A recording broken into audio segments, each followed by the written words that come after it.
Calculus is beautiful. I've talked about this in my posts, and I believe that every human being needs to take calculus. As a matter of fact, I propose if you have a nursing home and they're 80 and 90-year-olds who are saying, I just wish I did calculus, I will give them any course I've written or any material I have for free, because calculus is so beautiful. And I don't want anyone to regret not taking it. And if you took it and you feel like, oh, that was a terrible experience, then we got to fix that, right? I went to Isaac Newton's house last year, and I plan to go back next August. Again, you're welcome to join me. I'll be doing a tour on the tour of the calculus. Newton and Leibniz are the co-founders of the calculus. There are other people involved in the development of concepts within calculus, but Newton, of course, is talked about. I believe this book was at his house, The World of Isaac Newton.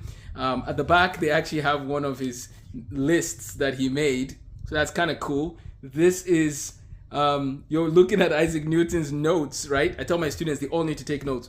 But one of the things I want to do in this video is I want to thank Romans Road Press for putting together Calculus for Everyone. We're going to discuss some of the material from this book. Here's how I would put it. No matter what calculus text you use, and even if you haven't taken calculus and you're done with high school or you're not sure if you should, I think you need to read Calculus for Everyone. It's one thing to know how to do calculus problems. It's another thing to understand the history, the context, the concepts. There's just a lot of things to chew on. And so Mitch Stokes, who's a fellow at New St. Andrews and has done a wonderful job presenting calculus for everyone. Now, my program called Counting to Calculus is trying to get you to calculus. I want everybody to get to calculus as soon as possible. One of the greatest mistakes you can make in math is to take a break. The 3-month break is hurting a lot of people. And so here's what I'm saying.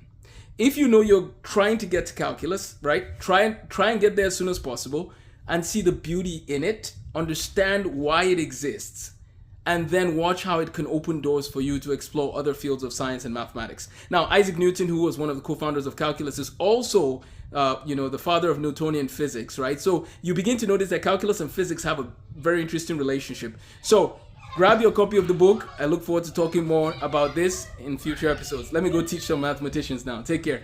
Have a blessed day.